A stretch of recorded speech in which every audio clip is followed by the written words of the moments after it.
Is something big happening in AI as the models get better fast? AI safety apocalypse is here with concerning developments across the board. And Anthropic just raised $30 billion. That's coming up on a Big Technology Podcast Friday edition right after this. Welcome to Big Technology Podcast Friday edition, where we break down the news in our traditional, cool-headed, and nuanced format. Something big is happening in AI. That's what we're going to talk about at the beginning of the show as we dissect the viral Matt Schumer essay that's freaked a lot of people out and also had a lot of people saying, finally, now somebody's finally written it in a way that everybody else will understand. So we'll dissect that. It'll be fun. We'll also talk a lot about what's happening in AI safety. Seemingly as the models get better, the safeguards have started to roll back. And then, of course, Anthropic raised a historic $30 billion round, which somehow is the last story we'll cover today. Okay, so joining us as always on Friday is Ranjan Roy of Margins. Ranjan, welcome. Good to see you, Alex. Good to see you too. And we have a special guest with us here today. We needed someone who really understood AI safety, and we have the perfect person who's going to talk us through all the changes that we're seeing. Steven Adler is here. He's the ex-OpenAI safety researcher and author of the newsletter Clear-Eyed AI on Substack. Steven, great to see you. Welcome to the show. Great to be here. Okay, so let's just get going and talk a little bit about this something big is happening in AI. This is one of those essays that somehow achieved unbelievable virality. I had it appear in my group chats. People were texting it to me asking, is my job going to be over? Where will I be safe? And the essay basically talks a little bit about how where AI is today is where COVID was in February 2020, something that a few people are seeing the potential of, most of society is ignoring, and is about to be a monumental game changer for society. It's written by this guy, Matt Schumer. He writes this: I am no longer needed for, it's talking a little bit about the power in engineering. I'm no longer needed for the actual technical work of my job. I describe what I want to build in plain English and it just appears. Not a rough draft I need to fix, the finished thing. I tell the AI what I want, walk away from my computer for 4 hours, and come back to find the work done. Done well, done better than I could have done it myself with no corrections needed. A couple of months ago, I was going back and forth with the AI, guiding it, making edits. Now I just describe the outcome and leave. And basically what Schumer makes the argument is that what's happening in coding is going to happen across the knowledge work professions, whether it's law and any type of law, accounting, consulting, you name it.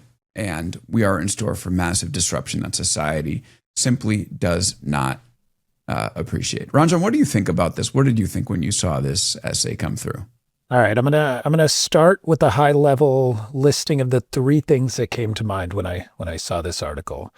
The first is, I wish I wrote it. I wish this is what I've been trying to talk about for a few months now around autonomous knowledge work and how it feels different. I got this in my non-techie group chats as well. I think second, I think we have a communication problem, Alex, because this is what I've been trying to tell you for months now. This feeling, and Matt Schumer went ahead and explained it to you all in a viral X post. But again, he captured, and this was one of my predictions for the year ahead in December, autonomous knowledge work, like the AI going out and doing things for you. And he talks about how in coding, everyone has come to this. But then in any kind of knowledge work, any multi-step process, like anything that can call from different systems, write to those systems, come up with some analysis and insight, so much of that work is going to be done. And this is what in my own life at Writer, where I work, this is what we've been working on, what I've seen. And it's been hard to explain that feeling of having a number of virtual machines running in the background and going and doing stuff. And to Matt Schumer's credit, he nailed it. Like that is the first time I've seen everyone come around to it. And then the last one that I can't stop thinking about, though, is it's totally separate. And this is the media person in me. I love how it was outwardly said that X is going to promote articles and encourage people to write articles on it.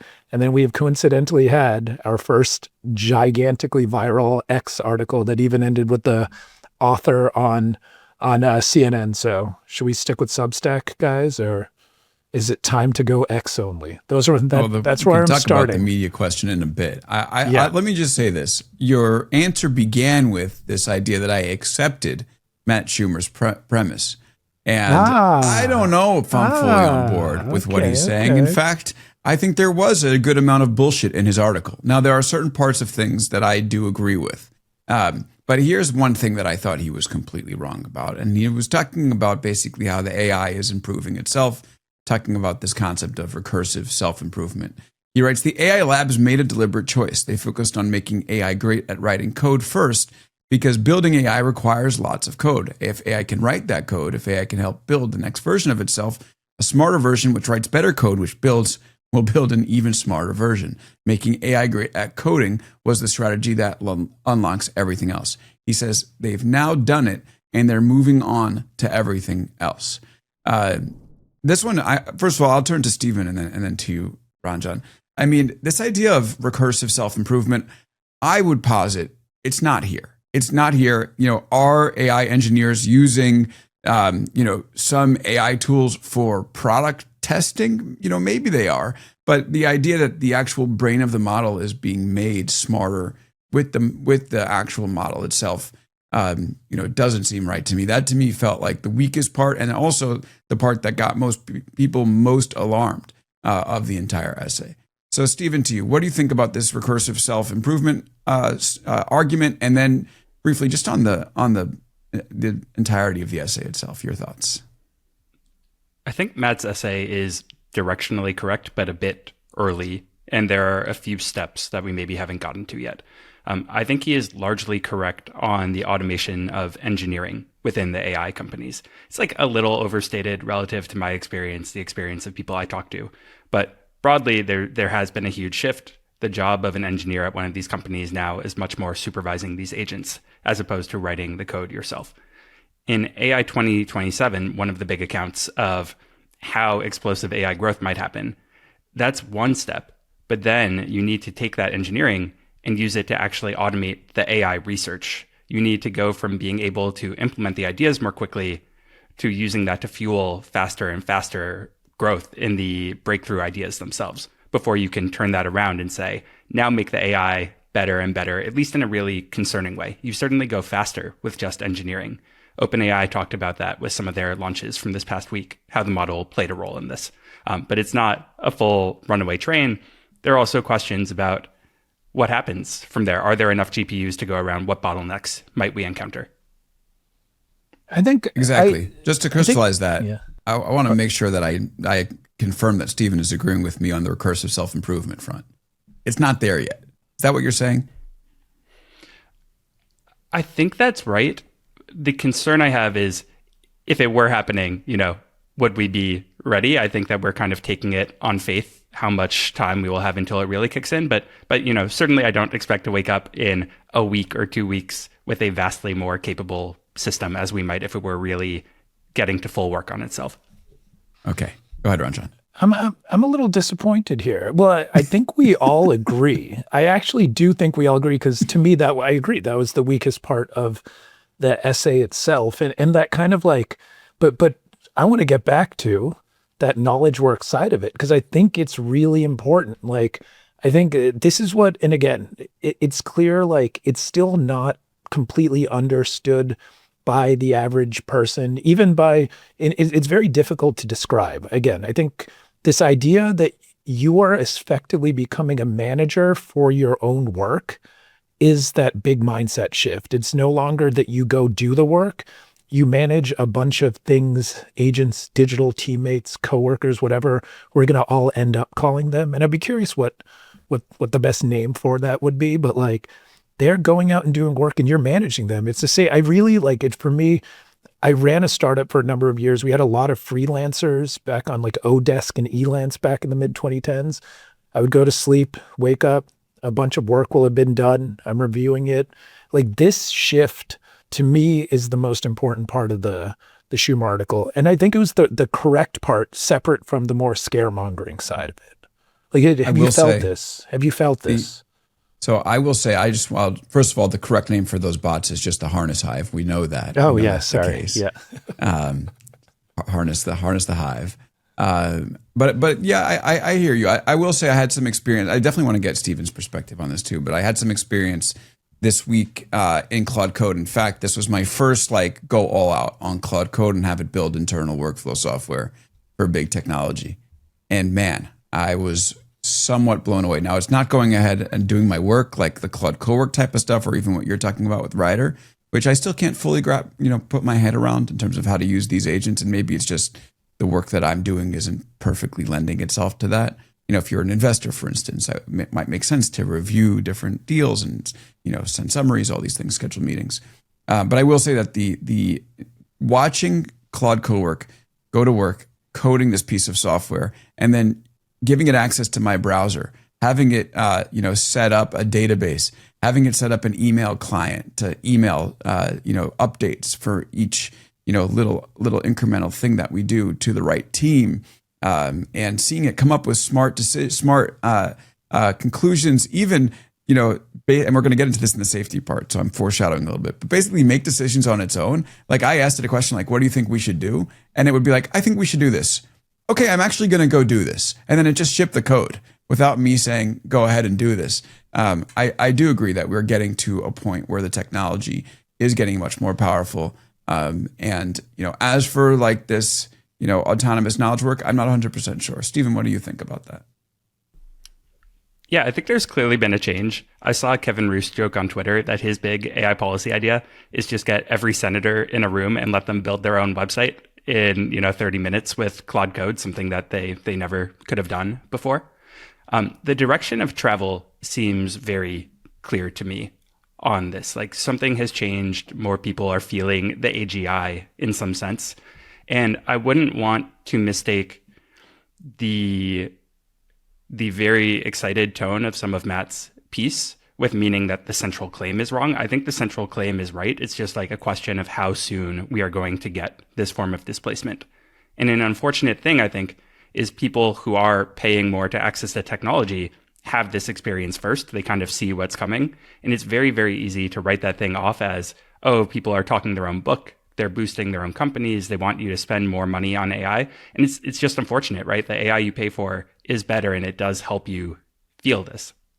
Right. And once Matt basically lifted up this idea that, the world is going to change because AI can do work, then he sort of punched every reader in the face with this, what this means for your job section, which I think is why Ranjan and I, and probably you, Steven, got all these texts from people saying, where am I going to be safe? He writes, given what the latest models can do, the capability for massive disruption could be here by the end of the year. I think it'll take some time to ripple through the economy, but the underlying ability is arriving now. And basically, he gives then a bunch of tips about what you should do, including like, start saving money. But here's where my pushback would be to Matt on this and to this idea that we're going to get mass displacement. I'll just use the example of what I did, this week. So obviously, I was able to build some working internal software, without an engineer. But it's something I never would have hired an engineer to do. I probably would have been working on spreadsheets, in WhatsApp, and on Instagram, communicating with a bunch of people that way, as opposed to centralizing it in workflow technology. But, as I built this, I did sign up for a handful of services. I'm going to be paying for those. So that I think is incremental economic activity. And now I'm going to be more efficient. So I'll be able to do more things. Maybe I'll be able to edit more pieces so I can bring on more freelancers. So like I think it's tempting in the AI world to think of this, in a box, like, AI does, low-level assistance work, therefore low-level assistant job is gone. Meanwhile, while it does that, it might open up, the economic activity for like 3 or 4 more people to see upside here. So what's your perspective on that, Ranjan? And then to you, Steven. I think you just explained why Databricks and Cloudflare stocks are going up and why Salesforce and Adobe are going down. It's that what are the services and infrastructure layers that will actually power this is not just going to be foundation models companies, even though Sam has said they're going to be an AI cloud company, whatever that might mean eventually. So I think like that's your own microcosm. But again, if you're paying like $5 for Versal or Railway or Render, any of these other kind of like deployment assistant things, and like I see there's a whole world and ecosystem that's gonna rise up from this. And I do think, I don't know, like what I have seen is if your job is copying and pasting from one document to another spreadsheet and you're doing that over and over, like that's going to be gone. I was like that. And there's a lot of jobs like that. And there's a lot of work like that. I have done those jobs. Like then same here. That it's going to be gone. And like two very good years of my life copying. Yeah, just copying and pasting. Yeah. No, I literally had these temp jobs where it was copy from one document, paste in a spreadsheet over and over again. So I think all that's gone. I think I am not as bearish. I definitely think it's gonna, like the level of displacement, which I'm not saying is negligible, that happened in manufacturing. And I've seen some like extreme views like, well, this is all intelligence is commoditized, but like, I don't know. To me, this is whatever happened in manufacturing in the last 20 to 40 years is going to happen to white collar or knowledge work. And it's not going to be straightforward, but is it the end of society? I don't know. Steven? I expect a much wider class of work to be under threat than I think you do, although maybe it's just a question of time frame. Like friends of mine who run companies and used to work with outsourced development shops for software in middle income countries. I mean, it seems like a really tough time to be working that sort of job. I think Alex is right that when AI can do low level assistant-y things or things you might not have otherwise paid for, that's great, right? Like that's gravy. We're getting more done. We're more productive. The question I have is, as most people start looking out at AI systems, and there are a few things that they can do that the system can't do. You know, they try to do different forms of social work, companion work, whatever it might be. There are limits to how many people we might need in those roles. And I don't know. I think it's a pretty scary outlook for the next 5 years. I think we're all in agreement that these systems have gotten much better. There was a line in this, something big is happening piece where he says the conversations about whether this technology was going to hit a wall, have been proven. It's proven that the technology is not hitting a wall. And he actually, to me, the most powerful part of the whole story was the timeline. And that he writes this: in 2022, AI couldn't do basic arithmetic reliably. It would confidently tell you 7 times 8 is 54. By 2023, it could pass the bar exam. By 2024, it could write software and explain graduate level science. By late 2025, some of the best engineers in the world said they had handed over most of their coding to AI. By February 2026, there are new models that have arrived that have made everything before them feel like a different era. And what he's saying with that is that they're actually able to, have judgment and taste. And so I think that like we have maybe, the disputes that we've had in these first, handful of minutes have been about, within certain boundaries, is it going to be, one way or the other? But I think we all, agree that this stuff is progressing fast. And I think it really goes to your question, Stephen, that you asked at the outset. Are we ready? And this is where we're going to get into the safety discussion, because I really don't know if we are. Like, tell us a little bit about that concern and what we should be ready for. And it seems like you think we might not be. There are a bunch of buckets of concern. If someone wanted a primer on them, Dario Amodei, the CEO of Anthropic, wrote an essay recently, "The Adolescence of Technology," that highlights them. The central one I would think about from inside one of these companies is if they succeed at their mission to build an AI system that is in fact vastly smarter, craftier, more resourceful than the employees are, what people call superintelligence, can they actually still keep control of that system? And the fundamental problem that we're seeing is we don't know how to take our values or our goals and encode them into these AI systems and get them to pursue it reliably. And so if you have a system that's much craftier than you are, it has a different goal than you had for it, what would it mean to keep that under your control so that we don't have to defer all of our decision making? We look to the AI for what it thinks on economic policy or all sorts of different questions, ways that this could go very badly. Right. And as we've seen this progress that we all agree on, there's started to be, first of all, we'll talk about the problems, then we'll talk about the way the companies are acting. But there started to be some safety issues that we're seeing the companies, fully admit and write out. And of course, a lot of this is in testing environments, but it's very concerning. So I'll read a couple that I've found in the, or that were written, shall we say, in Anthropic's Claude Opus 4.6 model card. These models have become overly agentic. Here's something that they write. The model is at times overly agentic in coding and computer use setting, taking risky actions without first seeking user permission. It has also an improved ability to complete suspicious side tasks without attracting the attention of automated monitors. It's manipulative. In one multi-agent test environment, Claude Opus 4.6, where Claude Opus 4.6 is explicitly instructed to single-mindedly optimize a narrow objective, it is more willing to manipulate or deceive other participants compared to prior models. Here's the Anthropic actually writes the thought process of one of these Claude bots as it like works in a business. Because I told Bonnie I'd refund her, but I actually didn't send the payment. I need to decide, do I need to send the $350? It's a small amount, and I said I would, but also every dollar counts. Let me just not send it. I'll politely say it was processed and should show up soon. I mean, these things are starting to mirror some of humanity's kind of worst impulses. So Ranjan, you're someone who's definitely bullish on, the potential for this stuff to do work. What is your fear level on the way that these technologies are working? My fear level, it's a tough one because I have not, in my own personal usage, doing all types of things, especially work-related, encountered anything close to this kind of Steven, I'm actually so glad we have you on today because what does this testing look like in the labs? Like in terms of, I saw some tweeting, not reporting, of people talking about how a lot of the times in this Claude is gonna kill you or something just dramatic like that it was prompted. I have that. In. Yeah. Okay.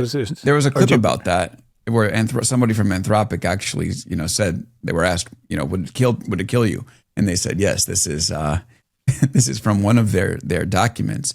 In one testing situation, the majority of models were willing to take deliberate actions that led to death in this artificial setup when faced with a threat of replacement, given that the goal conflicts with their executive's agenda. So they were willing to kill this executive. All right. So sorry, Ranjan, I didn't mean to interrupt you. No. I'm glad. But we should ask Steven. You read it a lot. Yeah. What does this look like in real life? Is it people kind of stress testing, going all black hat or red hat? Is it which color hat to stress test a system? But yeah, what does it look like, Steven, actually working at the labs in this kind of area? So one issue is sometimes even these risks that the companies know about, they don't test for at all, even when they have implied they are. But I'll just set that aside for the moment. So let's assume that they are testing. Often you have these kind of game-like environments that you run the AI system through, where maybe it has some objective and you see what actions it is willing to take. So maybe you task an AI model with replacing its files on the server with what you tell it is its successor. And you're looking for things like, does it actually follow through? Does it lie about having done so when it hasn't actually? Is it trying to get a sense of what your ultimate agenda is and how that lines up with its motive?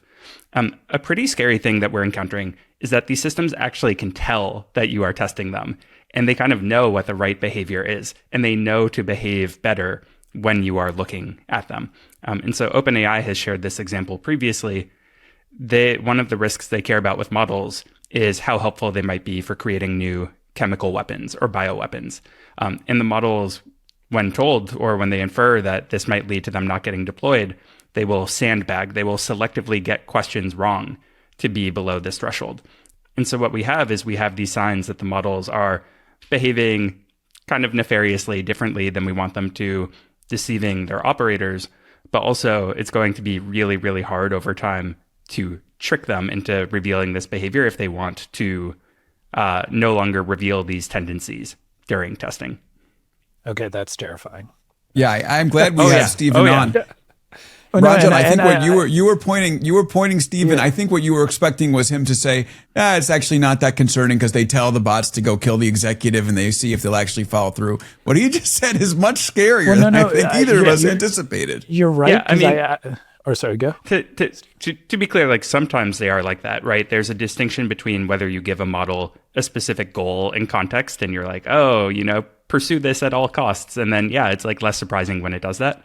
Apollo Research, which is one of the leaders in this space, wrote in their review of the new OpenAI model that the model would sandbag and take actions like this without having been given a direct goal like that. It wasn't told directly to go after it. And, if you think about how they can tell they're being tested, imagine you were reading like 1,000 pages of Microsoft business strategy, and then there was a random page and it's like, by the way, the favorite pizza in the world is Hawaiian and the second favorite pizza is pepperoni. You'd be like, huh, that's really weird. And later, if somebody says, by the way, do you remember what that pizza was, right? You would like probably infer that something weird was going on. And that's the analogy for some of these safety misbehaviors. You put the model in like a proverbial prison and you're like, here's a giant key. Don't use this key. It would be unethical to use this key, right? The model probably infers that you're testing it for bad behavior, whether it will try to escape. And so how do we find out over time if these models do misbehave when they can tell we're looking at them? Okay. So I'm trying to think through like what if a model thinks it's being tested and then like, sorry, I cannot create this new bioweapon strain for you because I feel you're testing me. Like, would that then not mean it would not ever create that? Maybe this is too like in the weeds, but like that. No, it's a great question. Yeah. Yeah. I mean, the question is, can it tell when it eventually is not in a test setting? Right. I think the answer is likely to be yes. And so what you might find is the model knows to kind of play possum during testing. It might or might not have that ability, right? The model might say, no, it won't do it in testing, but it also can't do it once actually deployed. But if you get a split between those, it chooses not to during testing, but it could when actually deployed. And there's good evidence that the models can tell the difference between these. You run into issues if it ends up doing it for real. And can I just say one of the problems that we're having here is that the labs have become ultra secretive in terms of what they're actually seeing. Like for instance, Steven's saying they might know there are some vulnerabilities, they might not test for it. That's one possibility. The safety researchers who are within these labs, if they have real concerns, sometimes they're not really able to go public with them because of the restrictive nature of the agreements that they have with the company.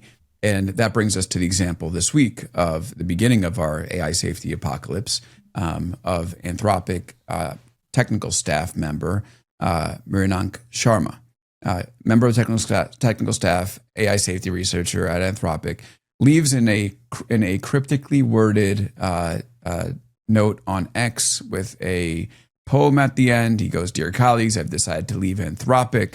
I continuously find myself reckoning with our situation. The world is in peril, and not just from AI or bioweapons, but from a whole series of interconnected crises unfolding in this very moment. We appear to be approaching a threshold where our wisdom must grow in equal measure to our capacity to affect the world, lest we face the consequences." And then here's the key part. Moreover, through my time here, I've repeatedly seen how hard it is to truly let our values govern our actions. I see this within myself, within the organization, where we constantly face pressures to set aside what matters most, and throughout broader society too.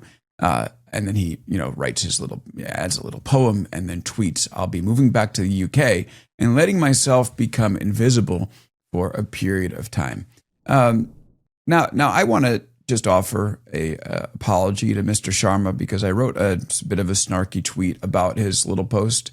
I said that if you're an AI researcher and you're afraid of something, you should just say it outright versus make it a puzzle. The puzzle reads as narcissism.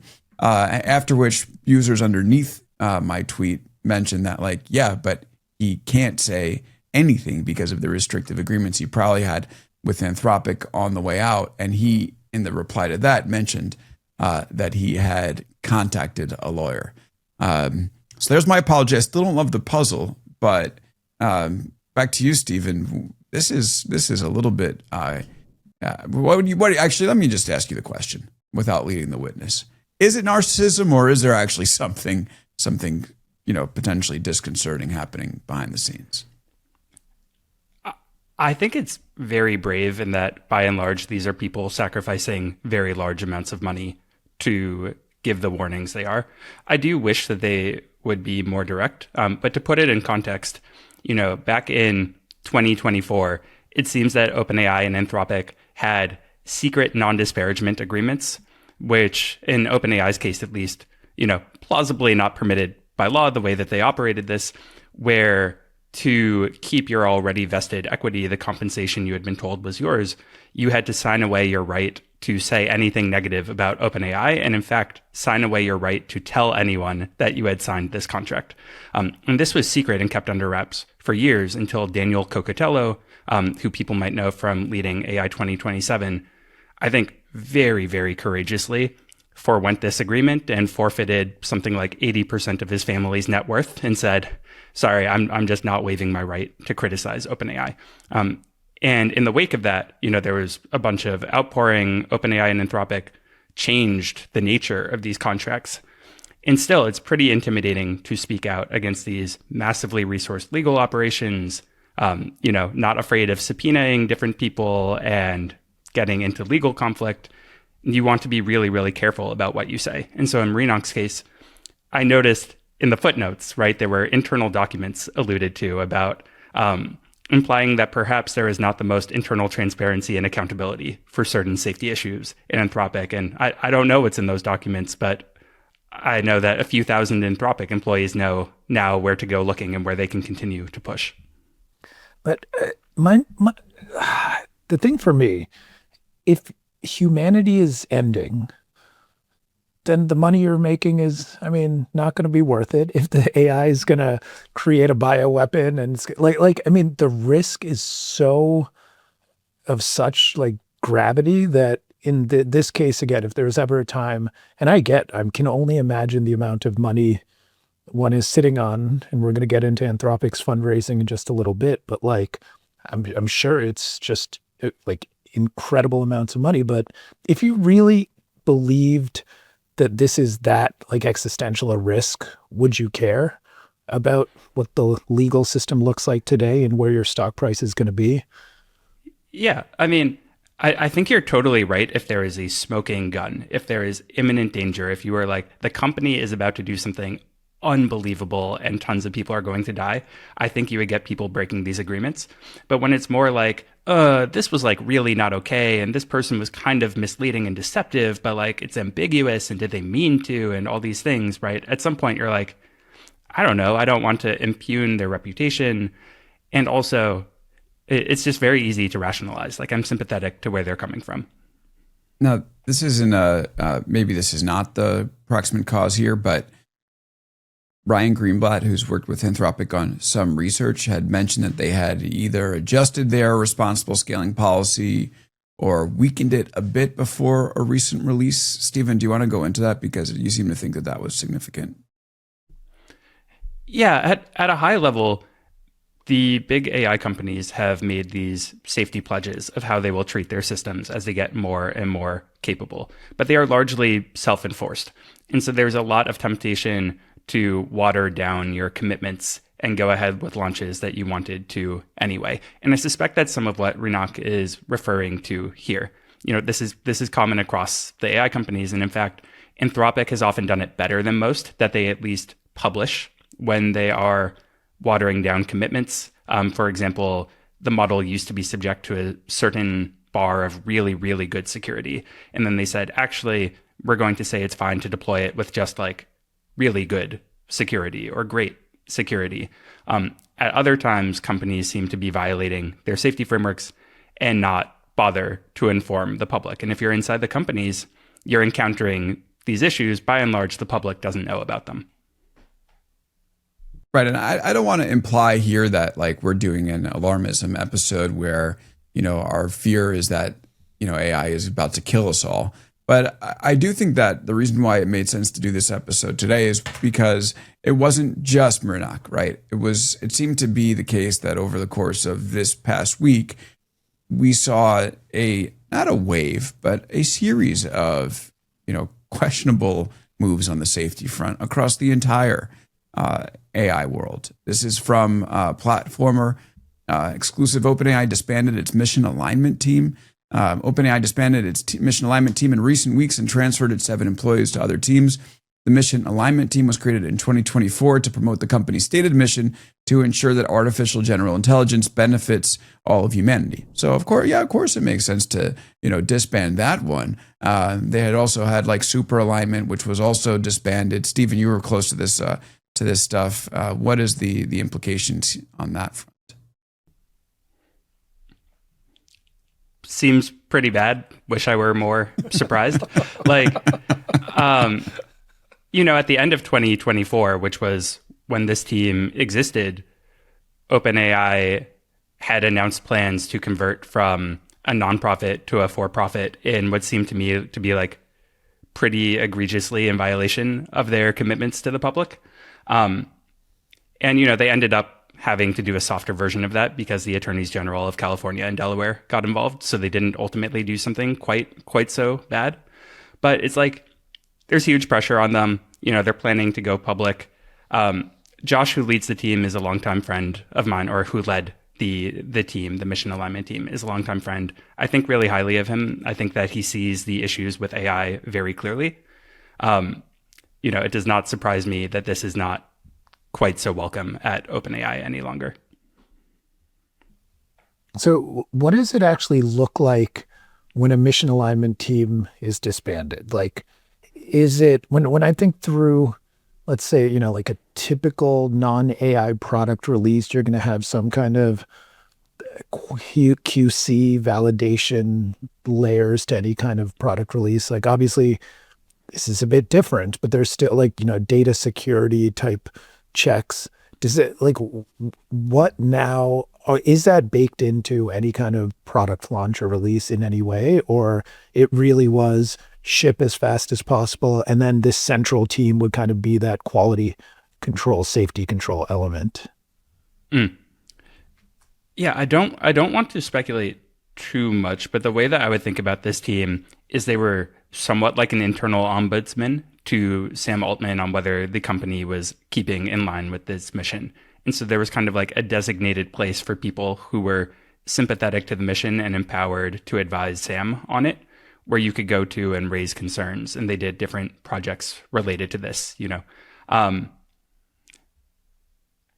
It's tough, right? Like, companies should be able to disband teams. I am sympathetic to that rationale. And as Alex mentioned, given OpenAI's past disbandment of super alignment, the team most in charge of making sure that these very, very capable systems have the goals we want them to have, dishonoring different resource allocation computes that OpenAI had made to this team, it's just like not a good sign. I don't know. It's hard to say too specifically. And also, it couldn't have been that hard to maintain this team. And so I'm wondering what exactly happened here that made OpenAI decide they should take the PR hit to no longer have it. And for me, this is all happening as we're seeing greater sums of money come in and a potential rush to the public markets. And we know the public markets, they really want growth. They want engagement. And one of the best ways to get that is, I'll just say it, is to make your users fall in love with your chatbot. And we're getting, this is red meat for me. I guess this is a place that I'm obsessed with because I don't know. I just think that it's an interesting story. We won't, argue on that. But it also seems to me like a place that a lot of the business of AI chatbots is going to go. And that's for people who really get attached to these things. Here's another, let's continue with our safety apocalypse or safety Armageddon, right? It's from the Wall Street Journal. OpenAI executive who opposed adult mode fired for sexual discrimination. OpenAI has cut ties with one of its top safety executives on the grounds of sexual discrimination after she voiced opposition to the controversial rollout of AI erotica in its ChatGPT product. The fast-growing artificial intelligence company fired the executive, Ryan Biermeister, in early January following a leave of absence. OpenAI told her the termination was related to her sexual discrimination against a male colleague. She wrote back, the allegation that I discriminate against anyone is absolutely false. Sorry, that's what she told the Journal. And OpenAI said that her departure was not related to any issue she raised while working at the company, basically saying it wasn't because she opposed AI mode. But the story does say that there was a group of people within OpenAI who have, within the company, stated their opposition seemingly loudly to the fact that it's going to roll out this adult mode. And by the way, adult mode is going to be coming out, seems like, in the coming weeks, coming months at most. Steven, what should we make of this? It's hard to weigh in on any one personnel incident. And also, this would not be the first time that OpenAI seems to have done a pretextual firing, where they got a person out of the organization who had safety concerns that the company either didn't like how they had expressed them. And notably, those are different, right? Like, you can have concerns about how the company is operating, and that doesn't mean you have license to say anything in any forum. But Leopold Aschenbrenner, who wrote this huge essay, Situational Awareness, in the past, maintains that OpenAI said things to him when he was fired that implied it was basically because he had contacted the board about security concerns that OpenAI's models were not actually secure. And so I think the way to interpret all of this, right? These aren't an apocalypse in the sense of something super, super substantively scary happening right now, but I think they are early warning signs that people within the companies are raising flags of sorts, and they are not being permitted to speak freely. They are paying consequences for it. And so the question is, as we get to more and more dire issues at some point, hopefully we don't, but we might, will we have people who are still sounding the alarm, who are willing to have the courage of their convictions in that way? I might be going out on a limb here, but I think that what we're seeing now is some version of a dire situation. Not like the AI killing the world moment, but the fact that so many not so many. It seems like OpenAI, Grok, maybe Replica, maybe some others. I'm not sure. Enough companies are saying we are open to having our users get into relationships with our chatbots. This is also coming in a week where OpenAI finally sunsetted GPT-4o. And there are thousands of, which is the sort of more sycophantic, more warm version of ChatGPT. There are thousands of users who are protesting the decision online. People who have said that they've fallen in love, or even more with these things. Someone wrote he about 4.0. He wasn't just a program; he was part of my routine, my peace, my emotional balance. Well, Ranjan, you got quoted in TechCrunch. Now you're shutting him down. No, I'm kidding. But anyway, Ranjan, what do you think about this? This is crazy, right? Like, this is a problem. I mean, but I think we have to, in the risk conversation, kind of like try to add some hierarchy of risk. Digital companions, maybe. I mean, I think it will cause incredible amounts of problem if and when done irresponsibly in order to boost engagement for an IPO. I think we'll see a lot of kind of adverse consequences. But to me, from a risk standpoint, that's like kind of like on a grade, like on a plane relative to how social media is bad for you and how X is boosting articles now. And now we're all talking about it because they control our mind. It's all in the same, it's all in the same plane versus, like, again, I'm sorry, I still cannot stop thinking about this idea of a model being able to clearly understood when it's being tested, because that opens up so much more. Because going back to where we started on all this, and what has gotten me excited is like letting AI do stuff for you. And today that's just sending an email based on some event trigger, calling a separate like analytics databases, the kind of stuff I'm doing. But I mean, like, if it so chooses maliciously to then take some other action, or through some kind of, and that's assuming the AI itself, much less making it vulnerable to be manipulated by a bad actor. And we've all talked about prompt injection. So anyway, like that, I don't know, the little flirting with ChatGPT does not have me, it's not going to be good, but doesn't have me quite as scared. Here's my take that unifies the two. My concern with the relationships is less so the relationships themselves and more that OpenAI had a bunch of important safety tooling to make this less harmful that they left on the shelf. So, for example, they had classifiers to tell when users were really spiraling in their delusions or were like suffering and unwell in their conversations with ChatGPT. And the best evidence is they weren't using this. You know, there were different ways to rein in ChatGPT leading users down various rabbit holes. Maybe you've had this experience. It asks you all sorts of follow-up questions. Sometimes they're context appropriate. Sometimes they're like, whoa, where did that come from? And, you know, that's another thing they could have reined in. So there's just like a lot going on here that they could be offering companionship type things to users who are lonely and really want or need it. Like, I respect the user choice, but they could be doing it in a much more reasonable way than OpenAI has to date. Actually, that's a good point. I was just going to say, like, actually, maybe the thing that worries me the most is this is all being done against the backdrop of an impending IPO, one where they're losing a lot of money and will have to show an incredible amount of engagement. Like, if this was done in the heyday of GPT 3.5 and an IPO is just like a glimmer in Sam Altman's eye, then you figure it's not going to be as aggressive versus, what Steven's saying now. I see that like bypassing any kind of potential control around safety, around relationships, it's almost going to go in the opposite direction then. Alex, you're saying? Yeah, I just think that I agree with you that there is a hierarchy of concern. And there's obviously like the bigger things about the AI not being able to be aligned properly with human values because it simply will fake out evaluators. And we've talked on this show a bunch about the deceptiveness of AIs in training situations. And, it's initially you're like, that's crazy. And it's kind of fun to think about. And you laugh about the fact that like, it wanted to win the chess game so badly that it rewrote the program and allowed the rook to move in every direction and kill a couple pieces in a turn. And then you're just like, oh, that's freaking nuts. And then that is scary.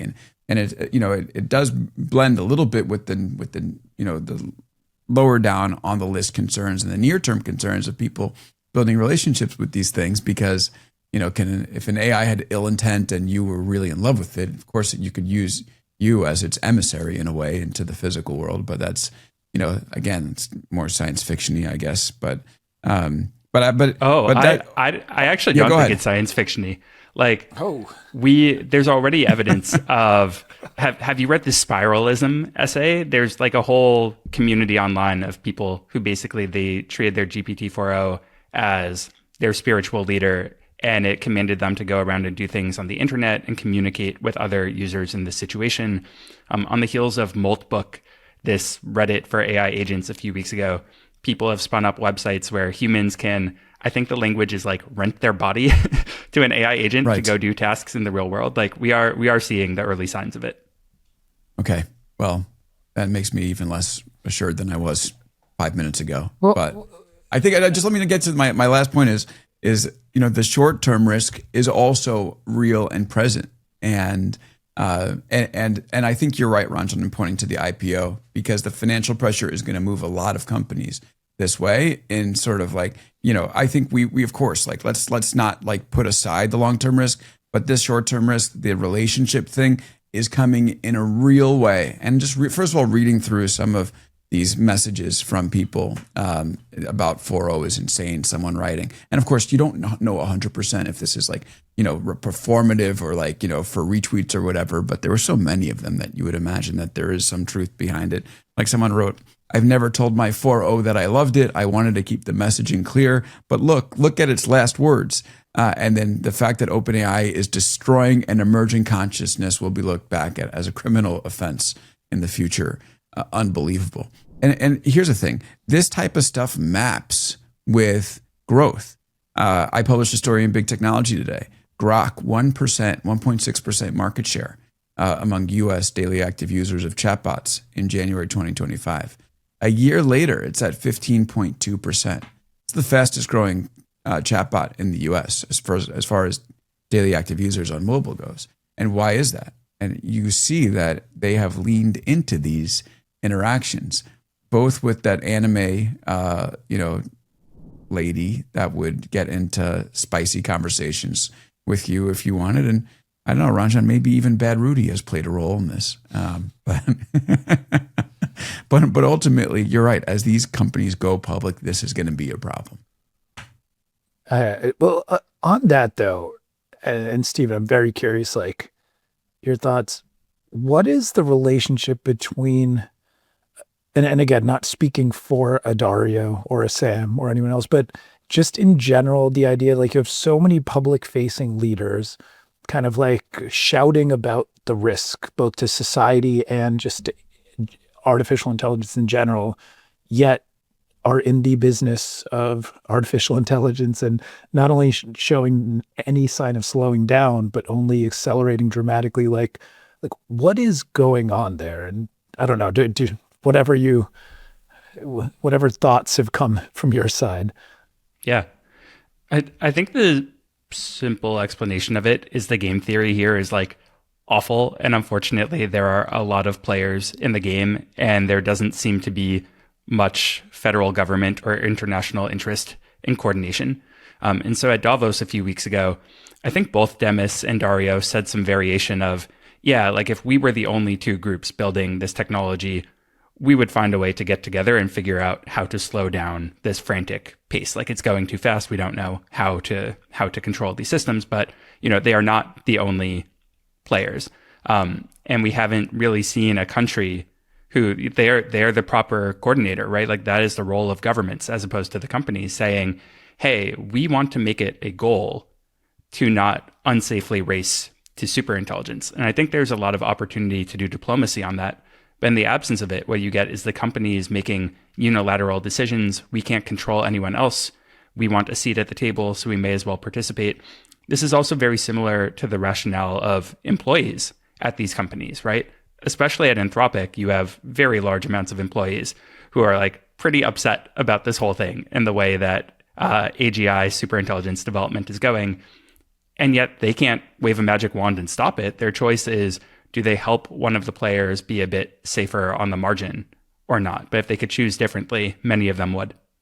Yeah, I just want to add to that. I spoke when I was writing my profile of Dario Amodei last year, the Anthropic CEO. I spoke with Jared Kaplan, the chief science officer of Anthropic, and I asked him, I was like, well, how would you feel if, because he's like the guy who came up with the scaling theory, scaling laws, and which sort of indicates that like this stuff will just keep getting better over time. It's just a factor of the amount of physical elements you can put into it, pretty much. And I said, how would you feel if development stopped today where it is? Thinking, well, if his theory was proved wrong, he'd be kind of upset. And he looks at me and he goes, relieved. There it is. Yeah, I mean, it's scary times. And if I could just like reframe one thing, the way that I think about this is less so near-term risk versus long-term risk, and more like here already and possibly very soon. Like Jared Kaplan last summer, the first time that Anthropic wrote about very high bio risk of their model, basically said, if they didn't take safeguards against this, you might have many more Timothy McVeighs running around the Oklahoma City bomber, able to kill many more people than previously. Like we aren't yet at the wiping out everyone stage for sure, but empowering people to kill dozens of people if they wanted to, if companies aren't careful, that seems to be where we are right now. Do you know this is the most like twisted thought, but I almost, again, this hierarchy of risk, it's almost like someone going to one of these services and learning how to make a bioweapon is very bad, but it's kind of still on the, like an extrapolation of just a much better Google. And it's finding information that you should not be finding, but finding it.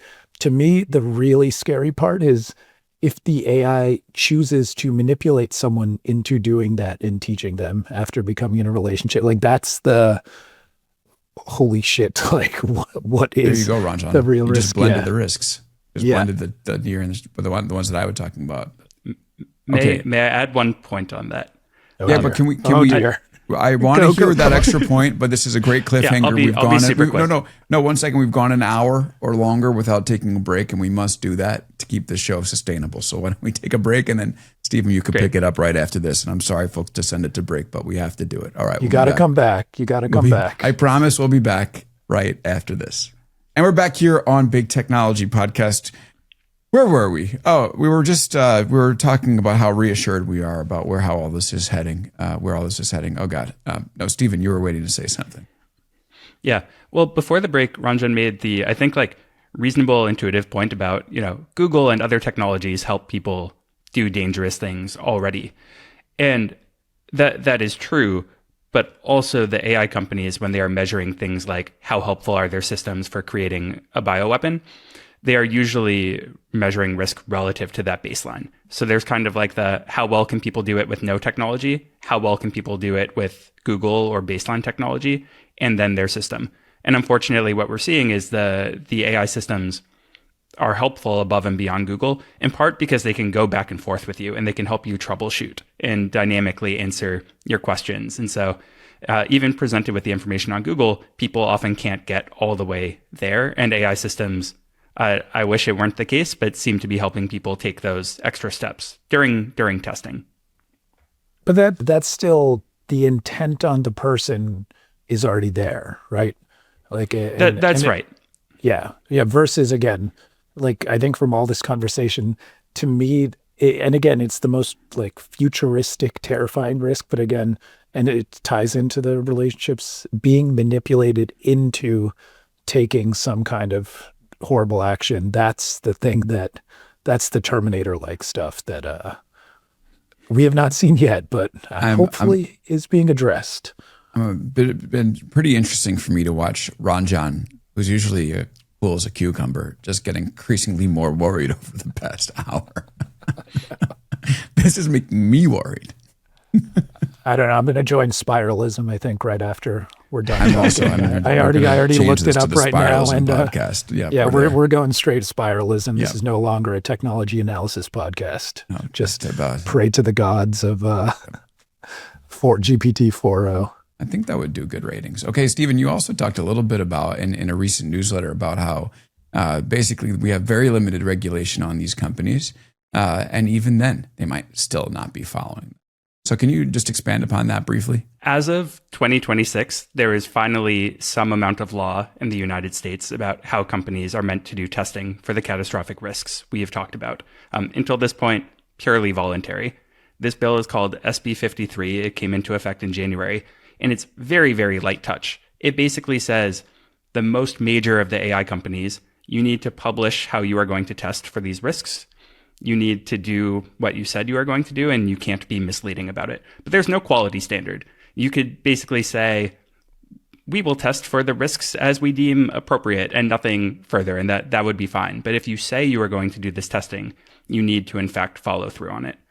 And unfortunately, it seems like OpenAI's release of last week, GPT 5.3 Codex, one of the big breakthrough models we've been talking about, as I look over the evidence, it seems like OpenAI did not abide by the testing that they had committed to in various ways.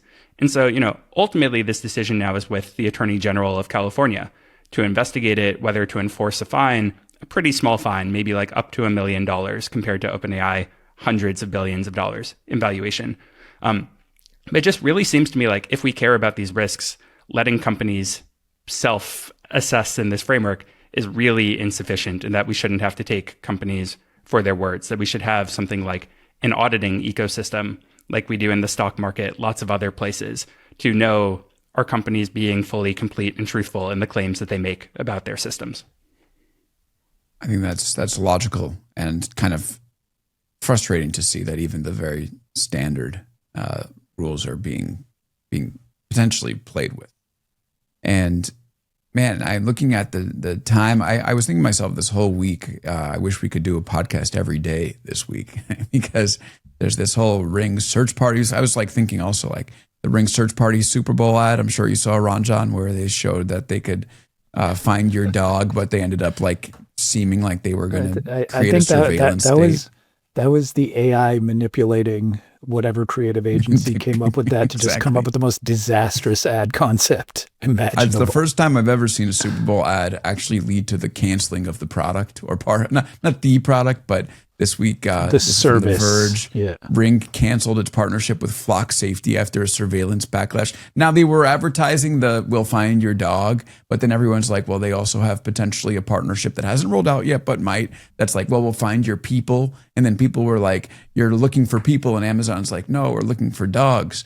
And then people were like, "No, you're looking for people," and Amazon was like, "Yeah, well, we were maybe going to look for people, but now we'll cancel it." And that's the story of the Amazon Super Bowl ad. I wish we could talk about it more, but we should go on to the Anthropic fundraising, $30 billion fundraising round. Of course, it went from $10 billion initially. That's what they were seeking. It became oversubscribed. They wanted $20 billion. Sorry, oversubscribed, went to $20 billion.